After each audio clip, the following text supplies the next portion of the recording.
Buen día, bienvenidos a otro video de historias potosinas. Yo he dicho que a la región conocida como la zona media, me gusta llamarla la región de los valles centrales. Y ahora vamos a hablar de uno de los valles que para mí es el más importante por su economía, por su historia, por su amplitud. Es el valle que forma las ciudades de Río Verde y San Siro. Le vamos a llamar el Valle Río Verde San Siro. El Valle Río Verde San Siro, su afluente principal que todos conocemos, pues es el Río Verde. Aunque también hay otros afluentes que forman o que desembocan en el Río Verde, como es el río conocido como Río Plazuela, en algunas ocasiones como Río Bielma, y algunos otros arroyos como el arroyo de San Diego, que también en las adjuntas se llega o desemboca en el Río Verde. El Río Verde está rodeado por una serie de montañas que en el fondo forman parte de la Sierra Gorda y de la Sierra Madre. Por un lado tenemos las sierras que uno ve hacia el lado del Jabalí, que lo limitan por el poniente, y por el otro lado tenemos las sierras que buscamos hacia la Boquilla, en esa parte que va de la carretera de Río Verde a Rayón, y que son otras sierras que limitan este valle. Hacia el norte del Río Verde, sobre todo a partir de Pastora, pues se extiende una llanura endorreica que no tiene salida al mar y que se extiende hasta el norte, hasta Ciudad del Maíz, hasta Palomas, hasta lugares más, digamos, más alejados. Y un día vamos a hacer un video sobre esa zona.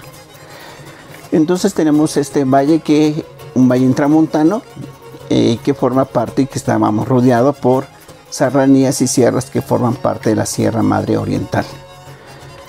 El Valle de Río Verde se empezó a poblar tal vez desde mucho tiempo antes, digamos antes del año 250, por algunos grupos de migrantes que hayan pasado en esa ola migratoria que vienen de grupos indígenas que vienen del norte hacia el sur y que van pasando por esta zona.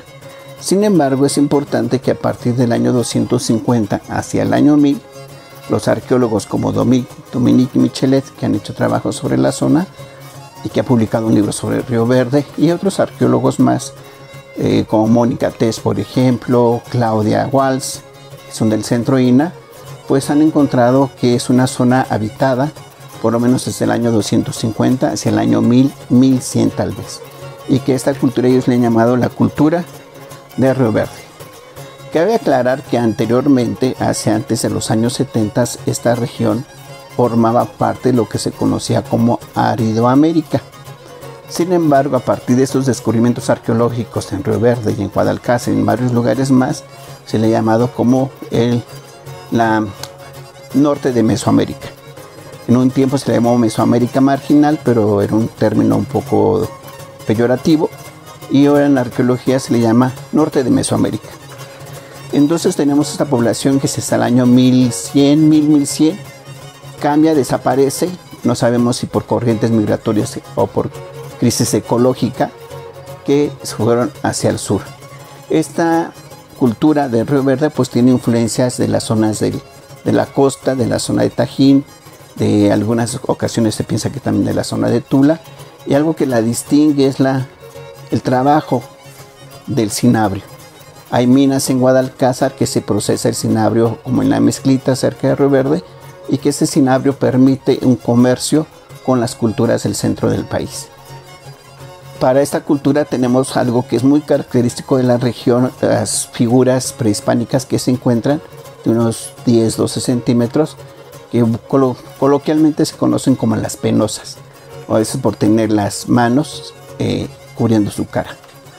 Después del año 1100 empieza esta zona a ser deshabitada, pues se piensa que por otras corrientes migratorias o por una crisis ecológica o por los cambios que hay en la zona del centro del país, de las grandes culturas, pero empieza otro grupo a habitarla, que son los grupos Pames, que van a tener diferentes filiaciones como Alaquines, Guascamás, Macolias, en fin, pero que todos forman parte de la gran familia Otopame, parientes de los otomíes y los Pames. La zona se distingue aparte porque también se han encontrado yugos, aparte del trabajo del cinabrio, y en fin se han encontrado diversos piezas prehispánicas que forman parte de algunas colecciones privadas. Los españoles llegan a ocupar esta zona hacia fines del siglo XVI. Tenemos por lo menos dos entradas importantes. Una entrada que proviene de Jichú, de la misión franciscana de Jichú, y que va a entrar a la zona de Río Verde hacia fines de la década de 1590 y que en 1607 van a dejar la orden de fundar misiones, que entre estas va a estar la misión de Santa Catarina Virgen y Mártir del Río Verde, que va a ser la cabecera de la custodia de Río Verde. Y por el otro lado tenemos también la entrada de los grupos que provienen de San Luis Potosí. En un primer momento el capitán Caldera y Gabriel Ortiz de Fuenmayor, que es más o menos hacia 1592, entran a la zona, y después Gabriel Ortiz de Fuenmayor va a llegar a repartir tierras y alimentos y a fundar algunas mercedes. Hay que decir que es muy importante que la entrada de San Luis, desde San Luis Potosí, se hace a partir de la corriente del Río Verde, a partir de Armadillo, se sigue toda la corriente del Río Verde para llegar a esta zona. Hacia 1595 y 1605 se están entregando las tierras, mercedes de tierras, que van a ser las orígenes de las grandes haciendas que va a haber en la zona, como Huascamá, Amoladera, San Diego, El Jabalí y demás haciendas que vamos a encontrar durante los 300 años de vida colonial y el siglo XIX.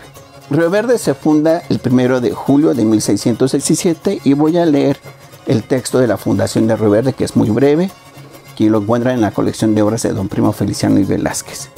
Dice: los límites de la misión, que la funda Fray Bautista Mollinedo, se por la parte del oriente hasta el río que llaman de los Alaquines, o sea, lo que hoy sería la cabecera del municipio de Alaquines, y por la parte del poniente hasta la cumbre del cerro que llaman de los Alaquines, y por parte del poniente hasta la cumbre del cerro que llaman de Santa Catarina, y por la parte del norte el valle que dicen de Huascamá y Ciénaga de la Angostura. Por eso mencionaba las haciendas de Huascamá y la Angostura, que forman parte de este valle, hasta los Camarones, y por la parte del mediodía o sur hasta el río de los Álamos, lo que hoy sería posiblemente la localidad Álamos de Martínez, que está sobre el río Santa María y que le pertenece a Guanajuato. También quiero señalar otra de las fundaciones de Lagunillas, que no está dentro de esta región, pero que sí es importante por algo que me interesa. Lagunillas se va a fundar y va a dar varios límites, pero un límite que me interesa es que señala que el otro muy grande es la parte del poniente, a donde se juntan todas las aguas de las vertientes de todos los cerros que llaman de las albercas, y hasta el tiempo de agua una laguna muy grande por no tener salida al mar, y se resuma brevemente. En el siglo XVII y XVIII hay tres procesos importantes. Uno es que este territorio va a formar parte de la alcaldía de San Luis Potosí, y en el siglo XVII al final se va a fundar la localidad o la población de Santa Elena, hoy Ciudad Fernández. Primero, en enero de 1694, el 9 de enero, el virrey Gaspar de Sandoval y Silva y Mendoza, conde de Galve, es el que da la licencia para fundar en el paraje de Santa Elena, una población de españoles, lo que hoy daría origen a Ciudad Fernández. En 1731, este lugar cambia, por lo menos en los documentos, a Dulce Nombre de Jesús. Y en 1828, por decreto de septiembre 4, se le da el nombre oficial de Ciudad Fernández por el héroe de esta localidad. Y la misión de la Divina Pastora se funda en 1753, primero como un asentamiento, y posteriormente en marzo de 1757 se funda la misión. Algo que es importante en la región es el dominio de las haciendas. Si uno revisa, por ejemplo, el mapa de la Comisión Geográfica Exploradora y el censo de 1900, la Comisión Geográfica es un poco antes, de 1894, vamos a encontrar que algunas de las haciendas más importantes son San José de Gallinas, San Diego,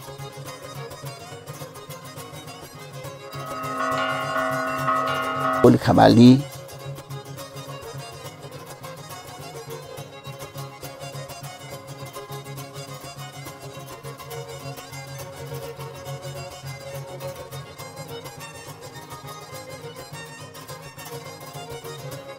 Diego Ruiz,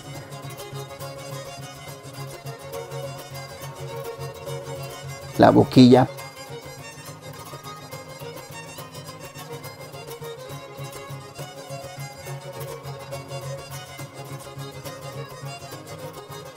Plazuela,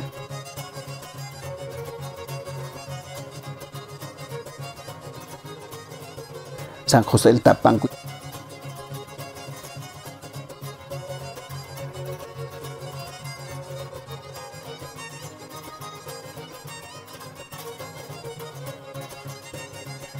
y Santa Teresa, que está en la sierra cercana a San Siro. Estas haciendas son importantes porque son productoras de caña de azúcar.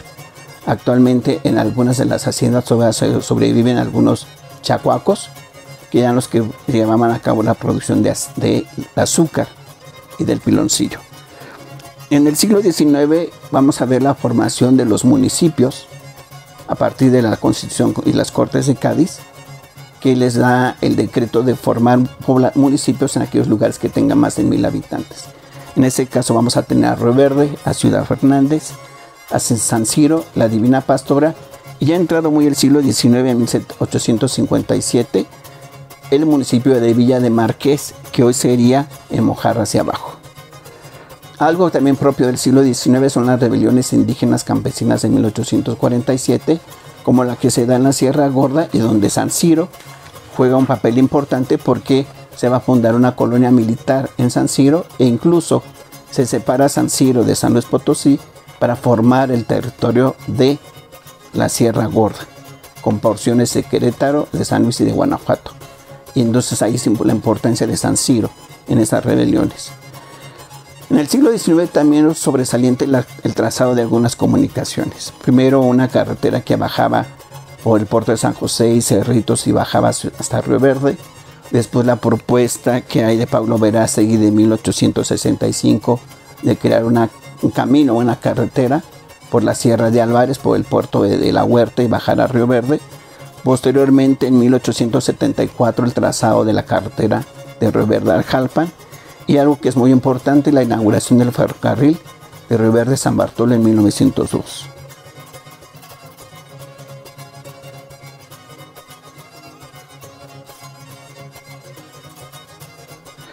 El siglo XX nos trae cambios en la región. Por un lado, que algo que es importante a nivel local, a nivel regional, es la creación de la Estación Agrícola Experimental de Río Verde en 1906, que para mí es una obra fundamental para el periodo porfiriano, porque es la culminación de todo el apoyo que el gobierno federal y local le dio a la agricultura, y la creación de esta estación experimental para mí es como la cúspide de todo este proceso de historia. Es algo que no hemos trabajado, pero sería interesante un día trabajar la historia de la agricultura y enfocarnos a ciertos aspectos como este. Aparte, la estación publicó varios folletos sobre el tema. La otra es la Revolución Armada que se da, pero más que la Revolución Armada, es lo que viene después de la Revolución Armada. Toda la formación de ejidos a partir del desmembramiento de las haciendas. Entonces, ¿qué tenemos ahí? La formación de ejidos en el Jabalí, en el antiguo Callejones, hoy el Refugio, Ciudad Fernández, en muchos lugares de la zona. Y entonces algo que es fundamental, que es todo este proceso del desmembramiento de las haciendas y la lucha de los hacendados para que esto no ocurriera. Por ejemplo, las hermanas Verástegui, dueñas de algunas de las haciendas, formaron sociedades anónimas para defenderse del reparto de ejidos. Sin embargo, esto se llevó a cabo en la década de los años 1920 y 1930. La otra que me interesa mucho siguen las comunicaciones, ¿no? Hoy tenemos varias comunicaciones en la zona. Pues tenemos la zona bien comunicada con Jalpan, con Tampico, con San Luis, pero de repente también tenemos algunos huecos, ¿no? Yo creo que la gente que habita en la región bien estaría de acuerdo conmigo que esa carretera secundaria de Río Verde a Pastora le hace falta un buen arreglo. Nos falta una buena carretera que comunique a Las Tablas, otro ejido de la zona. Entonces de repente hay unas lagunas ahí en algunas de las carreteras y de comunicaciones para tener una mayor integración de la región hacia adentro, no solamente hacia afuera. Y la economía sigue siendo fundamental la agricultura. ¿Quién no ha recorrido Río Verde con sus huertas de naranjos? Ahora ya no es la caña de azúcar, pero son los naranjos y toda una serie de plantas. Sorgos, frutas, en fin, maíz, todo lo que se produce en la zona. y un poco la agroindustria derivada. Y por qué no, el turismo. Es una zona totalmente turística a partir de la explotación de la media luna. Entonces yo creo que es una zona que tiene un buen crecimiento a partir de la agricultura y el turismo y otras actividades. Y el otro es la migración hacia Estados Unidos, que es algo importante porque nos está cambiando formas constructivas, el habla, partes culturales que están en proceso de cambio. Y en ese sentido me gustaría hablar de Río Verde. Cuando a mí me gustaría Río Verde, hay dos cuestiones de Río Verde culturales que me parecen fundamentales y que se propagan mucho. Una es la comida. A mí me encanta ir a Río Verde a comprar asado de boda. Uno de los mejores asados de boda que se hacen en el estado es el de Río Verde. Yo los invito a que lo consuman. Y la otra pues es el domingo al mercado de Río Verde a comprar las famosas chancaquillas. Ese producto hecho de semilla de calabaza y de chancaca o piloncillo. Y otra parte cultural de Río Verde que lo identifica con la Sierra Gorda, con Querétaro y Guanajuato, es la música. Este tipo de música que es muy particular de la región, que pues son los sones arribeños que se le conoce. Y que algunos los conocemos como décimas y balones. Pero son sones arribeños que forman parte de un estilo de música propio de la región, pero de un origen en algunos casos muy medieval. Y que esto forma parte de una región muy particular de Río Verde y que yo los invito a que la conozcan. A comer chancaquillas y a comer enchiladas rioverdenses que también son muy especiales. Se me estaban olvidando las enchiladas. Son muy particulares las enchiladas de Río Verde. Entonces también a comer enchiladas, asado de boda, Río Verde, escuchando unos sones arribeños. Bienvenidos a los valles de Río Verde y San Ciro.